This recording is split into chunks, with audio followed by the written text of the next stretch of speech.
हमारे साथ केंद्रीय मंत्री गिरिराज सिंह हैं, उनसे हम बात करते हैं।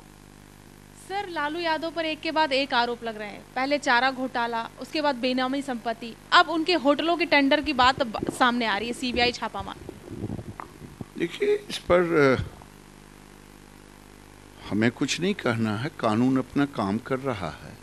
सीबीआई ने एफआईआर की है और जब ये बिहार के नेता सुशील कुमार मोदी ने आरोप लगाया था तो लोग कह रहे थे आरोप है, लेकिन आज वो साक्ष्य सामने आ रहा है और पूरे परिवार के ऊपर एफआईआर लगभग, जिसे पूरे परिवार कर रहे हैं, पत्नी, अपने बेटे, सब पर हुआ है। अब मैं समझता हूँ कि ये भ्रष्टाचार का मामला है। आरजेडी के लोग बौखलाए हुए हैं और वो कह रहे हैं राजनीतिक विद्वेष है। ये राजनीतिक विद्वेष नहीं, ये सच है कि होटल दी गई, रेलवे की शायद होटल थी, जैसा मीडिया में भी बातें आ रही। जिस तरीके से भी सुशील मोदी ने कहा कि ये बिहार के रॉबर्ट वाड्रा है, उस पर लालू नाराज नजर आए। उसके बाद अब जब ये सीबीआई का छापा हो तो ये कह रहे हैं कि ये सारी चीजें सीबीआई कर रही है वो कहीं ना कहीं बीजेपी के इशारे पर हो रही है।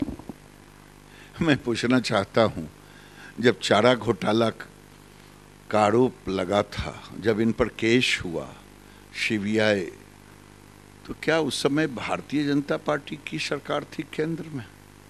प्रधानमंत्री नरेंद्र मोदी थे कि वाजपेयी जी थे? ये भ्रष्टाचार का विशुद्ध मामला है और लालू जी को चारा घोटाला में भी जेल जाना पड़ा। ये भ्रष्टाचार के घेरे में आ रहे हैं, बेनामी संपत्ति के घेरे में आ रहे हैं।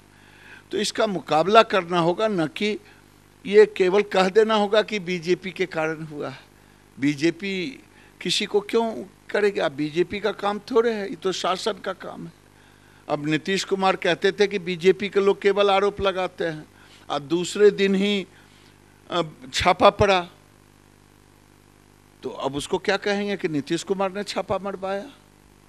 तो ये कई मामले हैं। ये भ्रष्टाचार का विशुद्ध मामला है, ये पार्टी का मामला नहीं है, भ्रष्टाचार का मामला है। इसका जवाब, इसका सामना लालू यादव को करना पड़ेगा। जिस तरीके से लालू यादव पर आरोप लग रहे हैं, अब उनके परिवार भी घेरे में आ रहा है। बिहार में गठबंधन की सरकार है। अब नीतीश कुमार को इस पूरे मसले पर, क्योंकि वहाँ के वो सीएम हैं, उनको क्या करना चाहिए? अब तो ये नीतीश कुमार को सोचना है। मौनी बाबा की तरह रह करके मौन साध लेंगे, कुछ न बोलेंगे, इससे नहीं काम चलने वाला है। क्योंकि नीतीश कुमार, मैं फिर कह रहा हूँ कि उन्होंने कहा था कि अगर कुछ है तो जांच से सामने आ जाए। जांच भी हो रहा है, एफआईआर भी हो रहा है। अब उनको तय करना है कि क्या फैसला लेते हैं। क्या उनके मंत्रिमंडल में जो डिप्टी सीएम होगा उस पर एफआईआर होगा? क्या उनके सरकार में गठबंधन उस दल का होगा जिस दल का मुखिया पूरा परिवार के ऊपर भ्रष्टाचार का आरोप लगे? नीतीश कुमार को तय करना होगा। जो कहते थे कि मैं भ्रष्टाचार के खिलाफ जीरो टॉलरेंस पर काम करता हूं, तो उनको बताना होगा कि भ्रष्टाचार के साथ रहेंगे या जीरो टॉलरेंस के साथ रहेंगे, कुशासन के साथ रहेंगे कि सुशासन के साथ रहेंगे। ये उनको तय करना है, देश की जनता जानना चाहती है। तो ये थे हमारे साथ गिरिराज सिंह जी, जिन्होंने साफ तौर पर ये कहा कि जिस तरीके से लालू यादव पर एक के बाद एक आरोप लग रहे हैं, नीतीश कुमार को अब इस पर कुछ करना चाहिए। बात करते हैं वो सुशासन की, अब देखना ये होगा कि वो लालू यादव पर क्या कार्रवाई करते हैं।